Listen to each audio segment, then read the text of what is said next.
So we're going to go ahead and get started.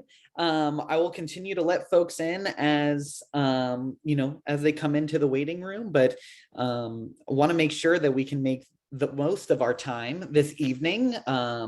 We have a lot of questions that were asked from you all that we want to make sure that we're addressing, and that you walk away with a ton of resources and more knowledge on how you can continue to support your students, connect them to resources and to our incredible panelists and offices, and we'll have them introduce themselves shortly as the program goes on.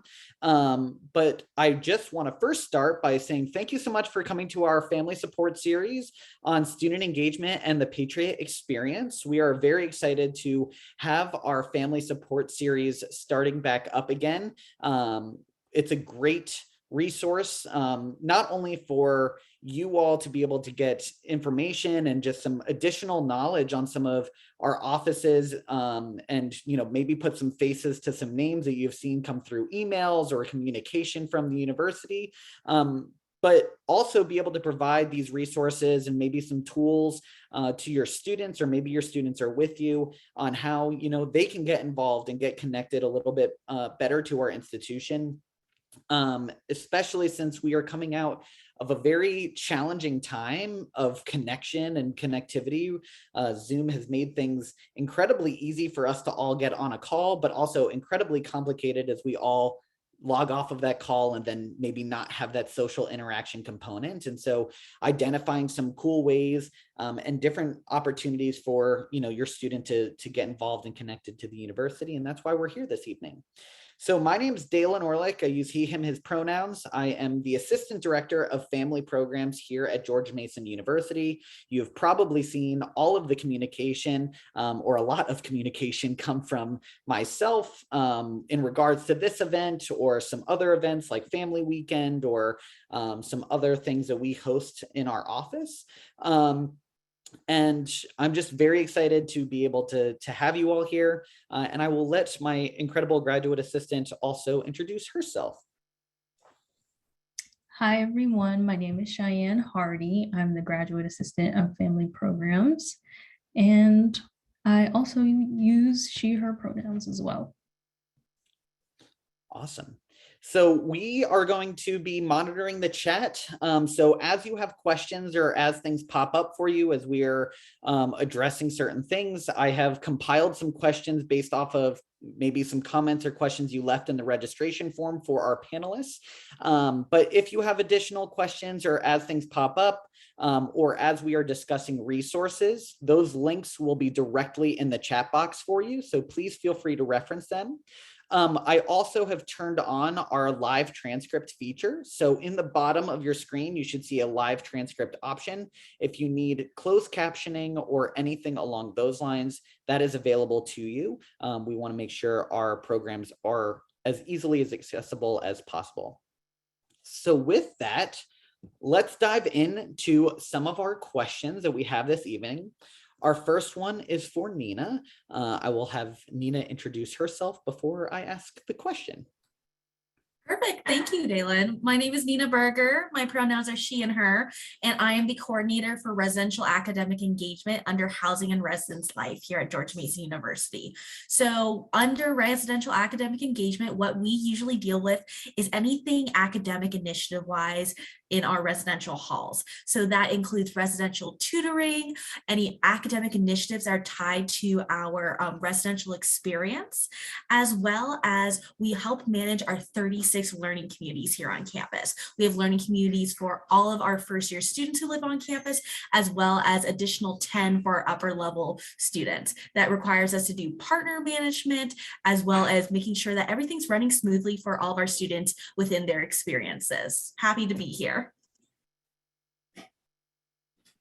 Awesome. Thank you so much, Nina, for introducing yourself. The question that I have for you is, faculty and student interaction is incredibly pertinent to student success, right? And so in what ways can residential students, both in learning communities and even outside of our learning communities, engage with faculty?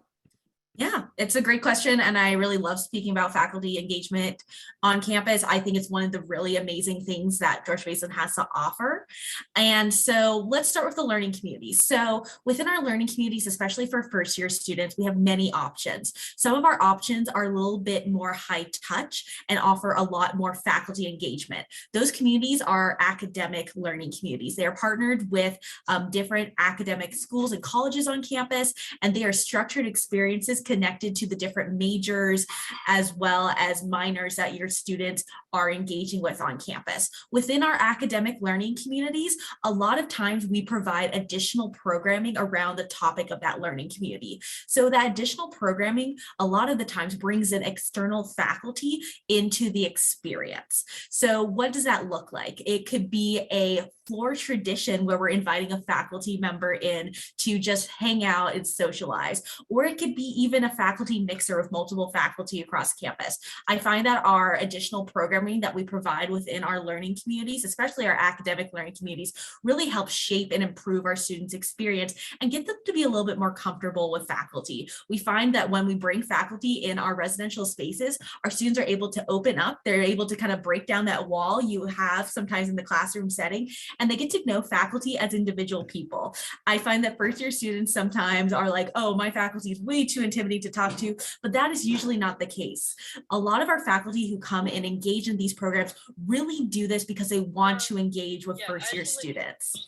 They want to make sure that they're able to get to know them on a better level, because they know that being able to connect with students on a different level outside the classroom really shapes and improves their time here at Mason.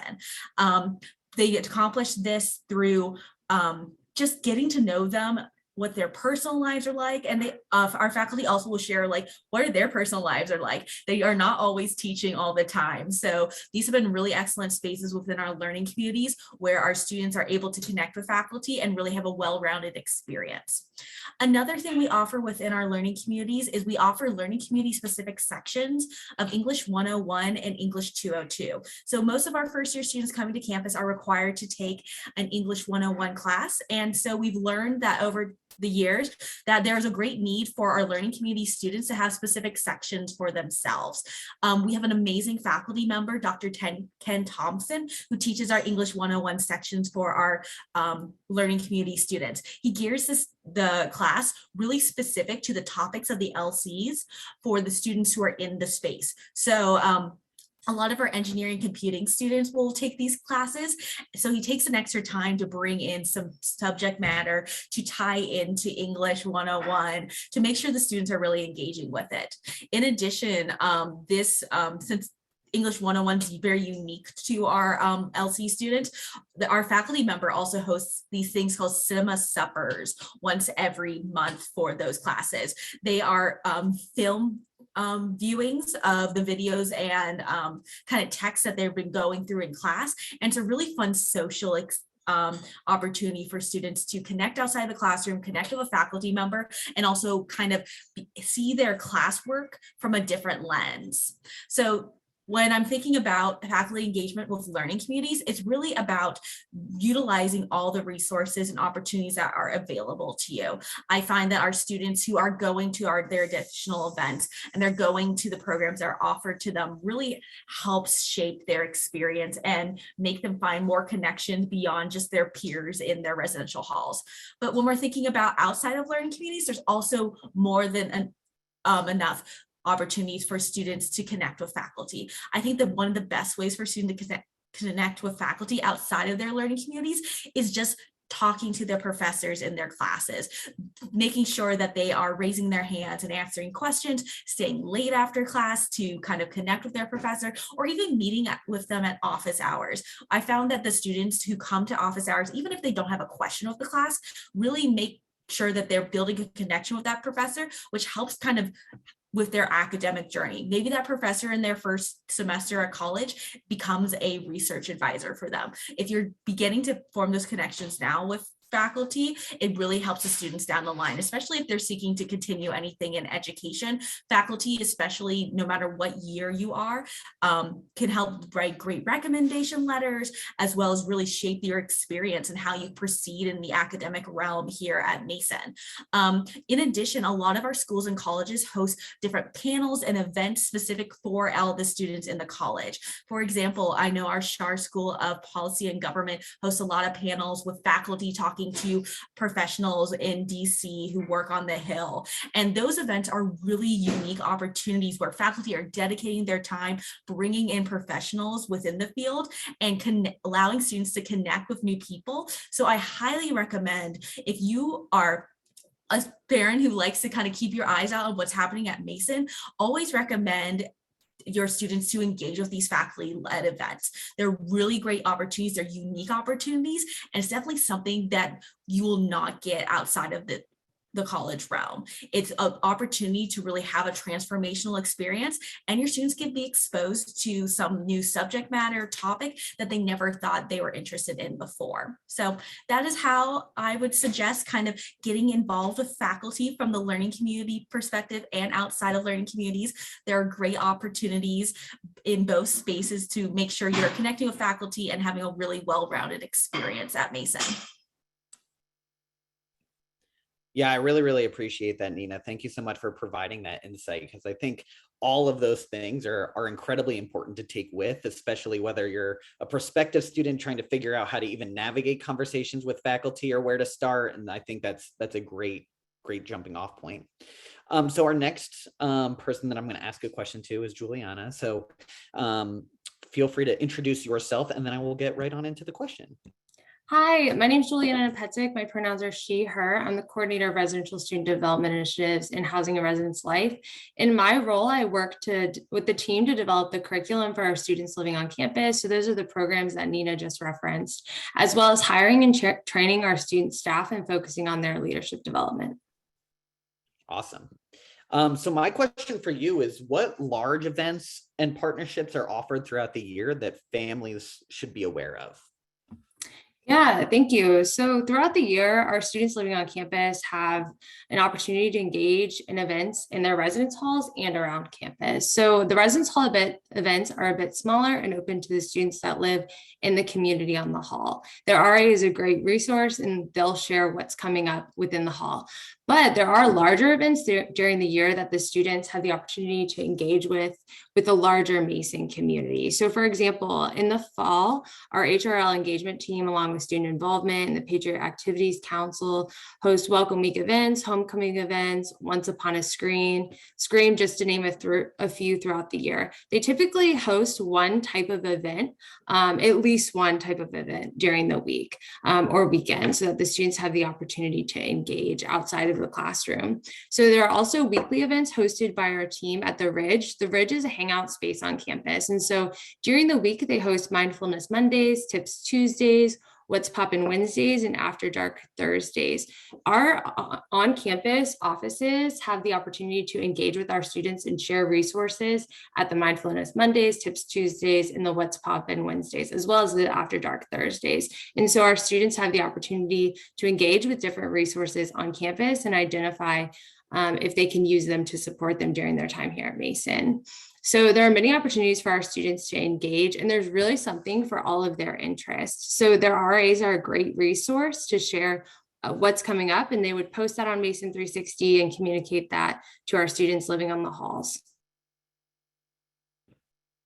Awesome. And that's a phenomenal transition actually into the next question that I have. So Flannery, if you want to introduce yourself, and then we'll get into that question.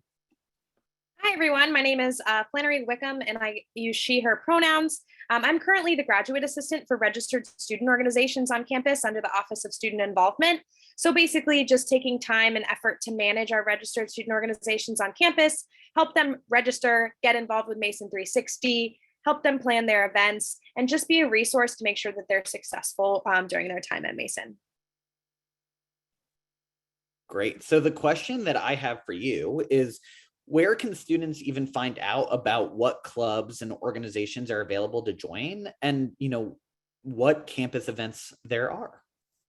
That's a great question. So we have an amazing platform at Mason called Mason 360. And I'm going to go ahead and take a second and share my screen just so I can kind of put eyes on it and show you guys and walk you through exactly what it looks like, because I know when you talk about a virtual platform, it can get definitely convoluted. So give me 1 second while I pull it up and get it situated. All right, so here it is. Your student will have their login via their Mason ID.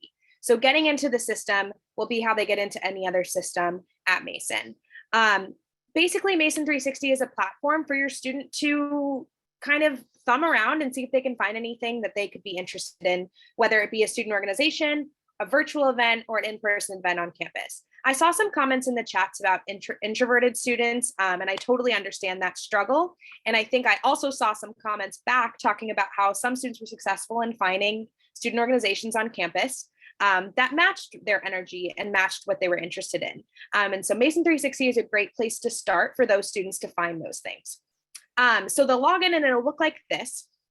And there's a opportunity to look through all the campus groups on campus. And you can filter in a bunch of different ways, but as you can see, we have about 562, which is a great number, a lot for your student to get involved in. And you can search really anything to find. So if we search drawing, if your student's an artist, a budding artist, they might be able to find something. Oh, okay, drawing didn't show up. That's not a good, or maybe it's just because I put a space. I think it might have been because I put a space. Yes, okay, illustrators at Mason, perfect. They might be interested in animals. Search that up. There's certain things, my computer's also just not fully loading, but I know we have a veterinary club, things like that. So moral of the story, type in a keyword, something pops up. On the other side, we have campus events. So as you can see, we have about 1,500 right now happening, which is insane. Some of them might be virtual, some of them might be on campus, some of them might be large and requiring like contracts for huge things like bounce houses or big performers. And so they just vary.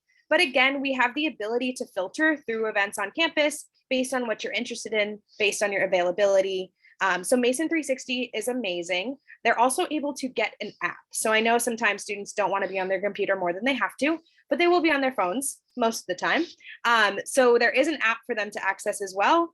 But yeah, I think that's a great quick summary about Mason 360. If you have any other questions about it or how to access it, you can throw it in the chat and I'd be happy to clarify. Awesome. Thank you so much for providing that overview of the platform. I know that it does a lot, and sometimes that can also be, overwhelming, but I will definitely recommend to families and supporters and those, providing support to their students of just having them go through, little by little, checking out, what may be going on that day, or even like, oh, okay, I know I want to attend an event this weekend, and kind of looking ahead rather than, oh, we have 1,500 events that are going on. I know that can be a little overwhelming at times, but I do see some questions coming into the chat for you, Flannery. So I will let you get to those. So our next two panelists are Weiling and Brandy. So I will let you all introduce yourselves, and then I will ask you a question. Sure. Thank you, Dalen. So my name is Weiling Fong, and I am the graduate assistant for the Patriot Experience. And with me, I also have my other colleague. Yes, so I'm Brandy. I'm the undergrad assistant at Patriot Experience. Yeah. Well, thank you so much for both being here this evening. So my first question is really, what is the Patriot Experience and how does it help support student success and engagement? Yes, so the Patriot Experience is Mason's very own co-curricular program that is under University Life, which is our very own student affairs division here at Mason. And what the Patriot Experience essentially do is to provide a framework that students can explore during their time at Mason, self-paced program to get to know the resources and facilities that we have at Mason. So one thing that we always hear very common is that, gosh, there's so many things going on, I don't know where to start. And what Patriot Experience do is that we have a guided framework that students can participate in and not be so lost, because our framework is divided into 3 different tracks that Brandy will talk about very soon. So the Patriot Experience is fully online. It's on Mason 360, which Flannery just showed us earlier. And it is open to all students, regardless of a transfer student, undergraduate student, and graduate student.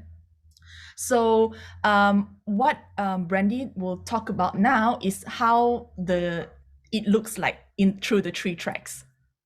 Yeah, so we have 3 main tracks, which are they're each like goal focused. So we have career readiness, global citizenship, and well-being. So the global citizen track allows students the ability to learn leadership development, civic engagement, and volunteer opportunities to get involved around the community. And then career readiness helps them prepare for life after college and even in college. We often advertise like career fair events that are going on, which there's one going on tomorrow. And then we have a well-being track, which helps them, provides them with the tools and resources to help them learn more about who they are and what life skills they need. They like personally need to help them get through college and also afterwards. So there's 49 items in total through all the tracks. And what happens is if a student attends an event that is tagged under certain tags, like each track has its own specific tags, and if an event is tagged with that, they will automatically get points for attending the event. So it gives them a way to track like what events they've been to. And then at the end of the semester, we have challenges and we compile a list of the students, how many each student has attended. And students who have the most often get incentives like sweaters, or last semester we gave out a blanket. So, and then there's also a transfer track, which is designed specifically for transfer students to make their transition to Mason a little bit more easier. Yeah, so one example of we can share one challenge example that we did last semester. So when fall came around, we have this challenge called the first year challenge, which is open essentially to anyone. And what students need to do is just complete 15 items throughout the 15 weeks, and then they get to walk away with like a limited edition incentive. So for the spring semester, we would also be organizing a challenge, and which we will share via Instagram or also newsletter. So yeah, that's a great way to just have fun and participate in items that we propose, and all of these items are connected to Mason resources. Oh yeah, and follow us on Instagram to stay up to date with like we often post events that are happening around campus. So if you miss an event, we'll post it there. So follow us there. It's a Patriot Experience. So.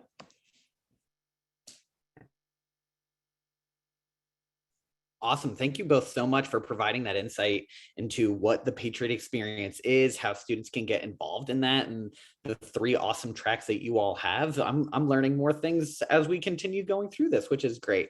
So our next panelist, I will let introduce themselves. So Ethan, come on up.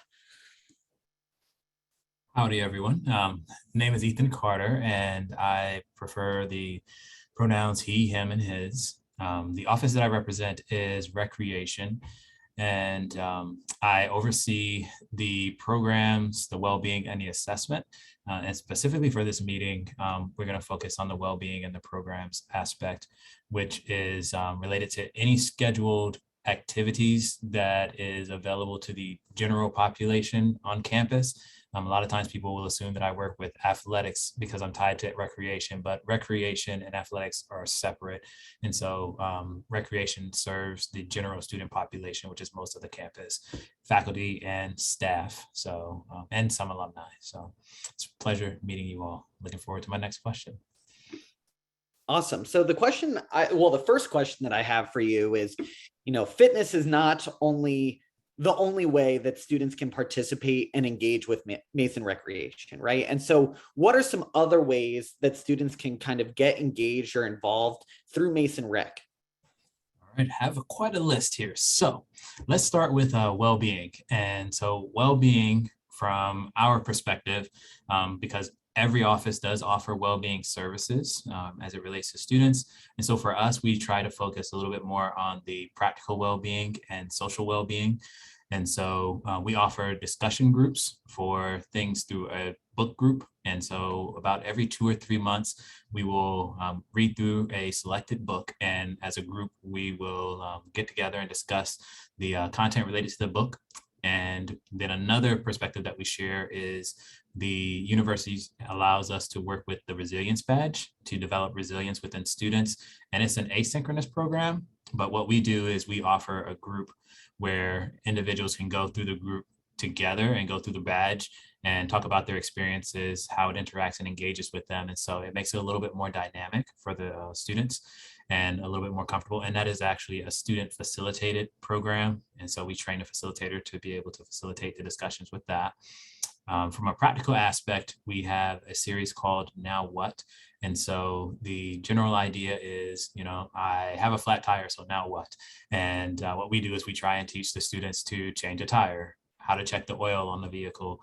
And so we offer those about once or twice a semester. It depends on the weather. So we haven't offered one this spring yet, but in April, we're hoping it's warmer, have our fingers crossed, and we can offer that at that point in time. And then from an information sharing standpoint, and this is again, still tied to well-being, we offer a monthly newsletter that touches on different themes each month. So this month we focused on Black History Month. In January, we focused on hobbies, and the themes sometimes are tied to like a holiday or a celebration within a particular month, but then other times we just pick a theme and we just really focus on that. We also offer Voices of Wellbeing, which is an article series where we ask faculty, staff, and students to submit answers to questions about how they enhance their well-being.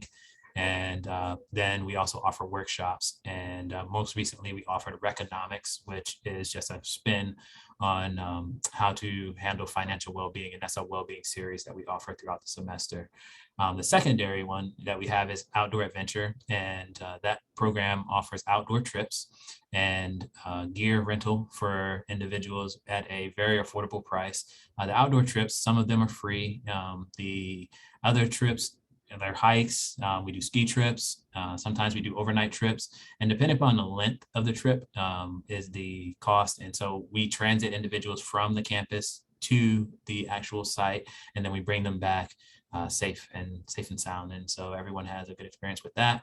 The next program I would refer to is the EDGE. And so our EDGE is our team building. And so it's typically where individuals will work as a group to solve problems and also work through processes. And it's kind of a little bit more catered towards the organizations when students are in student organizations, but you can sign up individually and be assigned a group and work with them through the team building aspect.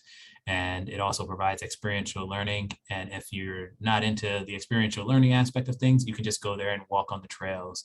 And so the EDGE is located on our Prince William campus, also known as SciTech, or we should refer to it as SciTech. Prince William is the old name. And so they go through the trails and can walk through those trails and breathe in a little bit of nature. And that's anytime throughout the year, as long as they're dressed appropriately and all set. I have a few more programs. So Intramurals is our organized sport for fun. You don't have to be athletic and you don't have to have athletic experience required. You can go in as an individual, or you can work with other students to develop a team. And it isn't just about athletics, it's also esports. So we offer Smash tournaments, Madden tournaments, Mario Kart tournaments. And so we offer those in league format as well as like one-day tourneys. We also offer sports such as volleyball, futsal, flag football, soccer, basketball, and pickleball. And we also offer some corner pocket individualized play where we have like ping pong, billiards, and things of that nature for more social activity. For our clubs, which is similar to our intramurals, but the clubs are like a step below varsity sports when you think about activities. So the commitment level is not nearly as high. And the clubs are run by students and they are related to different sports, but they have some rather unique sports, such as Quidditch. We offer ultimate frisbee and then the typical run of the gamut of typical sports. And our aquatics program is where we offer swim lessons, safety courses, some certifications for things like CPR, being able to become a swim instructor, being able to become a American Red Cross CPR certified instructor. And we also offer aqua aerobics and just general recreational swimming. Two more for you is the open play would be what you typically think of when you think of recreation. So they can come in and utilize our facilities, basketball, swimming. We have outdoor fields where they can go out and walk or just kind of do things that they like to do on the fields. And then the final one is yard games, where individuals can check out equipment for things such as cornhole, is the spike ball. My favorite is 9 square. If you don't know what that is, look it up. It is a very fun activity. And then we have like footballs, baseballs, basketballs, and things of that nature. And those are able to be checked out for free. So we're all about trying to get people involved. And if you're not interested in being involved, you can actually just come into our facilities and go to one of our social spaces and kind of just hang out for a little bit. So those are all the different things beyond fitness that we have. So thank you. Thank you for all those incredible resources and all of those things. I think that's really important to know that, you know, Mason Recreation is not just the gym, right? And there's so many different facets that you can get engaged and involved in the community outside of just working out. So that's awesome. Thank you so much for sharing those resources, Ethan. So my next question is for, you know, Juliana or Nina or both of you. You know, large events can sometimes be very overwhelming, right? We've seen it in the chat of having students who might be very introverted or might not yet feel comfortable engaging with large crowds due to COVID. So, you know, what opportunities exist for residential students to engage who don't want to be in like the large crowds? Yeah, so I'll start and then I'll pass it off to Nina. So for our students living on campus, they have an RA, so it's called their resident assistant, and they host different events within the halls. And so that's typically for the floor, and it's usually less than 30 students for those in-person events on the hall. And so that's a great opportunity for your student to go get involved. They host programs around academic success, course registration, healthy relationships, how you can use your strengths for your career, goal setting. And so there's a lot of different topics that we engage our students in fun and unique ways that our student staff develop. Additionally, in regards to virtual engagement, our resident assistants will post on that Mason 360 platform. So the platform that Flannery was showing you, all of the students that are living on the halls are automatically in a group for their hall. And so their RA will post blog posts or engagement posts asking students to comment below and get engaged in that way. And so that's a fun way for students to get connected virtually. Additionally, we ask every resident assistant to meet with their student, get to know them in that one-on-one space. And so they would be able to interact with their RA and speak with them about different opportunities that they have coming up in the hall, and then reach out through Mason 360 as well. And so I'll pass it off to Nina for anything that she has to add.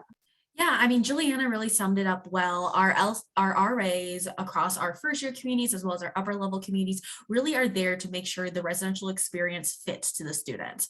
So if through their one-on-one conversations with their RAs, we really recommend that your students are honest and open about how they're feeling and what they're experiencing in the halls, because at the end of the day, our RAs really want to shape the experiences to what the students need. So if your student's a little bit more introverted and they rather play video games, maybe that is a really good opportunity for the RA to plug in and be like, hey, let's do a video game tournament, and hey, maybe we'll just do it all in our own rooms, but we'll connect on Discord and get a channel going. I think those are really great routes, and you can only create those routes if you talk to your RAs at the end of the day. That communication is key, and your RAs are always there to make sure the experience speaks to the students. We also think about in our residential spaces, there's other ways to connect beyond the RA programming and have a really enriching experience. All of our students in our residential halls have access to study rooms, common spaces. So if your student just rather hang out with a bunch of friends and kind of do their own ad hoc events,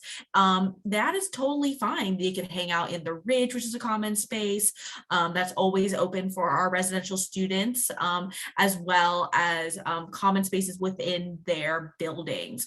We also have some notes here on your students in our residential communities can also broaden their horizons and join clubs and organizations that might fit their style a little bit more than their community. We get it. Sometimes, even though our students are joined together in a similar community with like-minded peers, they might not always click. So clubs and organizations are registered student organizations, like Flannery mentioned, are really great sources to have students find their people and also find the organizations and the things that are going on that fit their style. Things like fraternity and sorority life are really great opportunities, especially because those organizations will offer large and small events. But at the end of the day, it's really that open communication. I think sometimes our students just need to reflect on, hey, what do I want to get out of this experience? And then use that kind of problem solving skills to either connect to their RA first or kind of connect to other resources. I always recommend connecting to the RA first, especially if there's anything going on in the community that students facing, because our RAs are really great resources. They can direct them the right way. If the student feels kind of uncertain about, hey, I don't know where to meet the registered student organizations, they can lead them there. They can make sure they feel comfortable and kind of help build up that confidence, because that's what they need. So that's what we recommend at the end of the day. We really want to make sure the residential experience fits to our students. So having that open communication and connecting with the RA is really what is core at what matters. Awesome. Thank you both so much for your answers. My next question goes to Flannery. So, we recognize that a lot of our students are off-campus students, whether they are living at home or living with friends off campus, or, whatever the circumstance may be, maybe it's with a partner.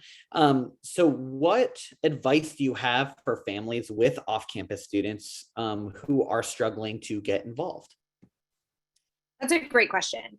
Of course, there is difficulty when you're not living on campus and living amongst everyone. You can't just go down the hall to your RA and things like that in order to get connected right away. But there are still resources on campus that can do that for your student. And I want to highlight a few of them. Of course, the Office of Student Involvement, where I work directly, has a multitude of programs and services for your students to find out what's going on campus. But I also wanted to highlight success coaching at Mason. I personally do not work with them, so I can't give you the rundown, but I was a success coach at Florida State University, and I can speak to the service. And it's just a really great opportunity for your student to speak to somebody face to face. I know with Zoom and everything, things kind of get lost in the shuffle. And success coaching is paired with academic advising at Mason, and they collaborate together.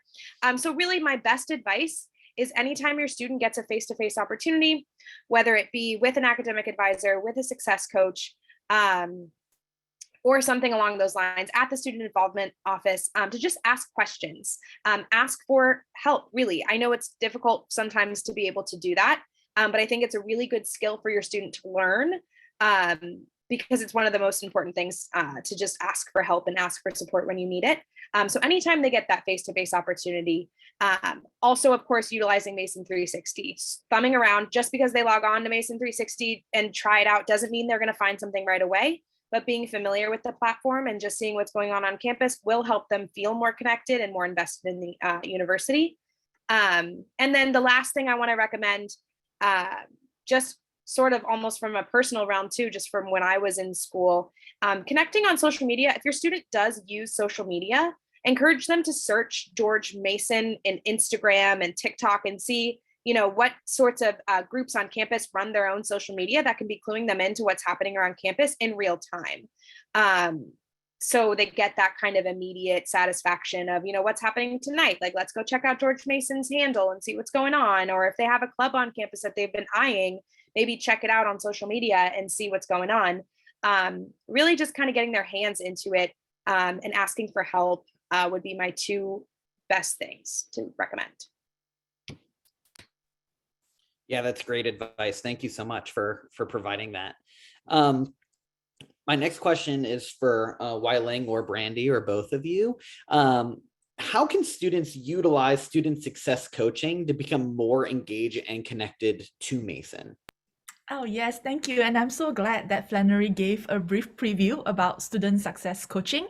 So, this is really a very valuable resource that is available to all Mason students. So, every student at Mason has access to a success coach. So, essentially, what a success coach does is that they will work with students one-on-one in areas that it's not just academic. So in success coaching, students can seek advice relating to, for example, financial. It could be about getting tips on how to do like study skills. It could be also about finding community on campus, or it could also be career planning. So what happened is when students come to Mason, they have their intention on creating their very own experience, and they can work with a success coach to really tailor their experience, because these success coaches are trained student affairs professionals who are very aware of what are the resources that are available at Mason. And whenever they work with students one-on-one, they would just understand what students hope to achieve and connect students to these resources. But more importantly, when students are working with a success coach, there's also the element of coaching students to make decisions for themselves, to self-advocate, and also to be more intentional about where they want to go after college. So this is really a great resource. And I believe Rebecca has also dropped in the link on how students can find or talk to a success coach. We have virtual walk-in hours and also in-person walk-in hours that students can just come and meet with their success coach. And usually they are designated to a specific success coach, so they will work with the same person throughout their time. So it's great because it's not only a one-off time with one success coach, but through time, they build that relationship, and the success coach will know them very well. So this is just one of our greatest resource here at Mason. I see a lot of like comments in the chat about people who haven't like met with they haven't been contacted by their success coach. And I used to be a success coach before I switched to Patriot Experience. And from what I can remember, but Wyling, please correct me if I'm wrong, students are not automatically put into the success coaching program. Like the student has to go through the Find Your Success Coach and basically kind of like apply to be part of the program, and then they receive their success coach. So if your student has not done that and wants a success coach, make sure they do that.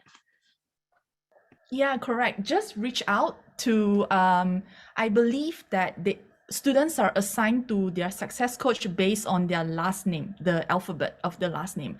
And then when you reach out, it's very easy to just make the appointment, and you can do it on Zoom or in person. And we've gone ahead and posted that link of how to find your student success coach directly in the chat. So for you to be able to share with your student, or if you are the student in this call, feel free to click that and start setting up meetings with your success coach, because I can't echo what Wyling and Brandy said enough of their great resource on campus to be able to just kind of connect you and provide guidance, to the resources and to other things on campus, and really help you, get through your time and continue getting through the time that your student is at Mason. So thank you all so much for providing that. And the last question that I have before I kind of go through our chat and maybe ask some questions that have popped up that I think are applicable to everybody, is for Ethan. And that is, for students who aren't active, but may want to participate in programs hosted by Mason Recreation, where should they just look to get involved? I know I put some links in there, but would love some additional insight into those things. So one of the most important things to do if a student wants to get involved is to ask questions. And so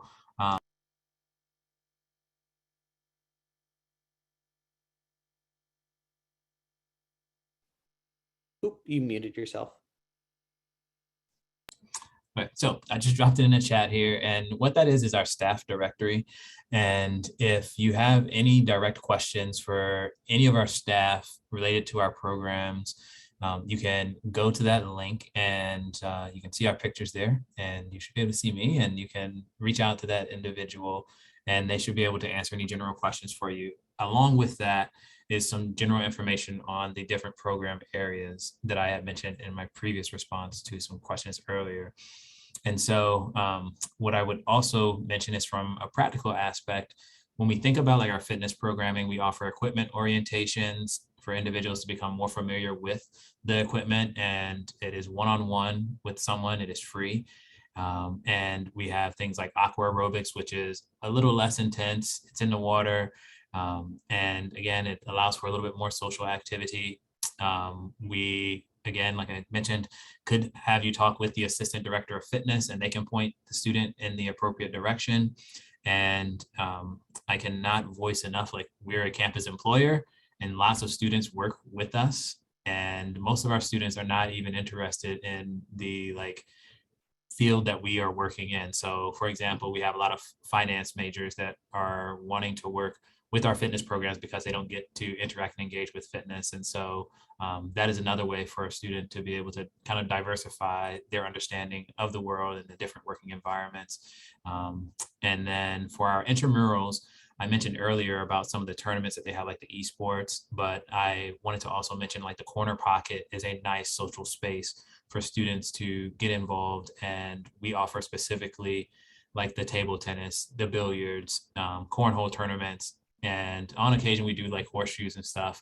And what those do is where the students come together and a lot of times they exchange phone numbers and find people with like-minded things that they're interested in. On occasion, you know, they can play board games and do that also. And then with the clubs, I know a lot of times we think about like the big ones, but I would also like to throw out the idea of like fencing, swordsmanship. And the swordsmanship one is really interesting. If you've ever watched on television, like the knights with like the armor and stuff like that, they like to carry, they have like these big swords. They don't have armor or anything like that, but it is a very low level swordsmanship, and it is a unique taste for that. We do Quidditch also. Ultimate Frisbee for both the males and females, and those teams are highly competitive, and you know students can travel and engage in those ways. And I think that pretty much wraps it up from a like very general standpoint. So again, they have to begin to look, and if they are afraid to go out and look, they can come to us as the professional staff and ask us a couple of questions, and we'll point them in the appropriate directions. And you know, it's just as easy to connect with me also, and I'm willing to point them in the correct direction too.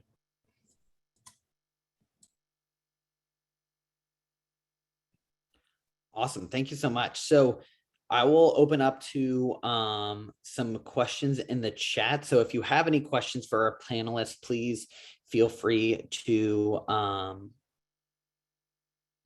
feel free to put it in the chat, please. And I will keep an eye out on them as they come on in.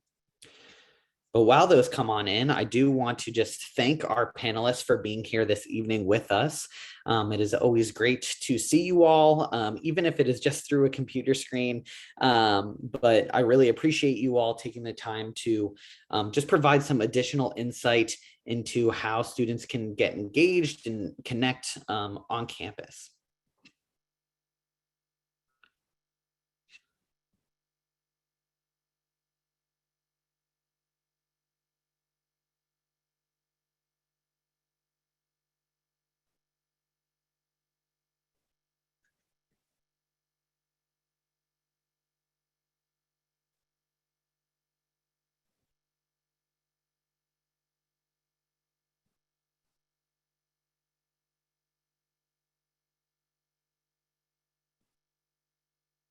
So I have one question. Is there a way parents can assist students with planning and have access to portal as parent only have access to pay tuition? So I can answer some of that question. So there is a Mason Family Connection portal.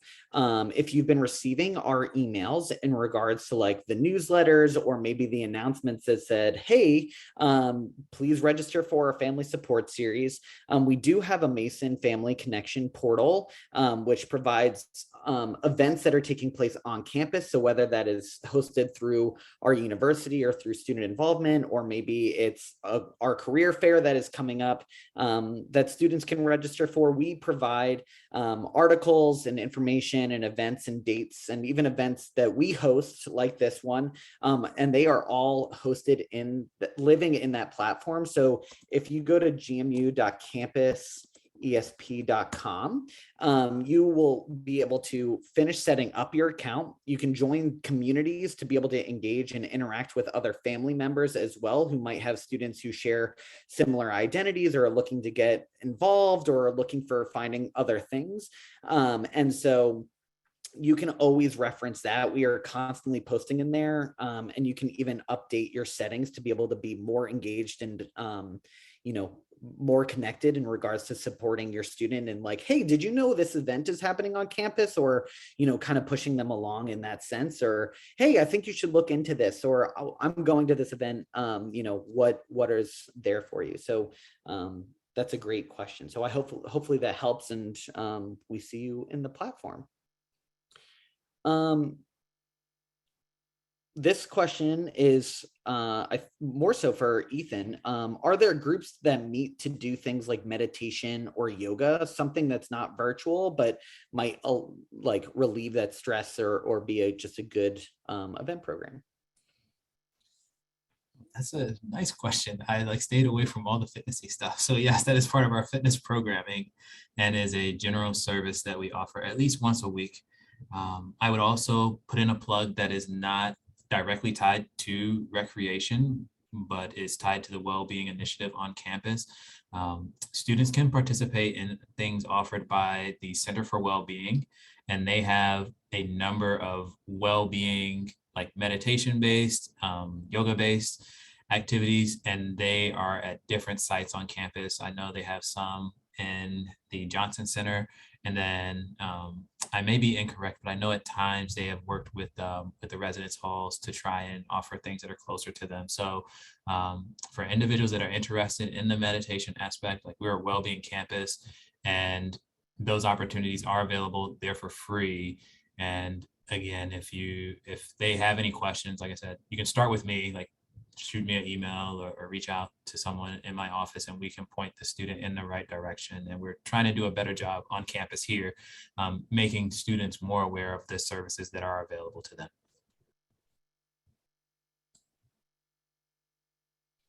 Hey, Dalen, I have one thing I wanted to just suggest in the, answer in the chat that was a little ways back, is just more tangible suggestions for our introverted students. And I think I probably failed to mention that the RSO group that I supervise is called the Rso Leadership Team, and it's about 7 students, and they just help us manage the RSOs on campus, like I said. However, another service that they can absolutely offer is meeting one-on-one with students who have nothing to do with RSOs and are just curious about them, and help them get connected. They can do that through coming to, like your student could come to the student involvement office and meet face-to-face with somebody on our leadership team, or myself, or my supervisor, Aileen Lenhart. But they could also request a virtual meeting. So I'm going to throw the RSO, yes, thanks, Dalen, Registered Student Organization, RSO, email in the chat. That's the best way for your student to get connected to one of us, just so we can even help them walk through the Mason 360 platform in real time. So any service that we can offer, we are not just here to service the registered student organizations, we are also here to service the Mason community. So I'm going to throw that in the chat now. Feel free to reach out. Thanks. Thank you so much for bringing that up, Flannery. So we just have a few moments left. So before I wrap up, I'm just going to launch a quick poll. It's only 3 questions. If you all could quickly fill this out, this allows us to be able to, continue to better our programming, allow us to know what you all like to see, what you don't like to see, if this was helpful, not helpful. We in New Student and Family Programs are a resource for you to be able to get this information and be able to, continue moving forward and supporting your student. Again, I want to thank our panelists so much for being here and providing all the incredible insight into those things that you all discussed. And I do want to note that we have been recording the session, so you can find the recording. You will be able to find it later this week on the Mason Family Connection, which is that portal that I had dropped the chat into. Additionally, it will be hosted on the Mason Family website, so masonfamily.gmu.edu, and it'll be under Family Support Series. We do have other programs that are coming up. We have another one, another family support series taking place on March 8th, Tuesday, March 8th, also at 7 p.m., which will be around academic advising. So if your student is just curious of like, I've either recently just started looking at classes or I have no idea what to take next, we will be providing that. So be on the lookout for that. But if you haven't filled out the poll, please, please, please do so. Just so that we know how we can continue to best support you. But we can't thank you all enough for being here this evening. We really appreciate all the questions. We hope that you were able to walk away with some links, some resources, some opportunities to be able to continue supporting your students. So thank you so much for coming, and we wish you the best evening and rest of your week, and we will see you at the next Family Support Series.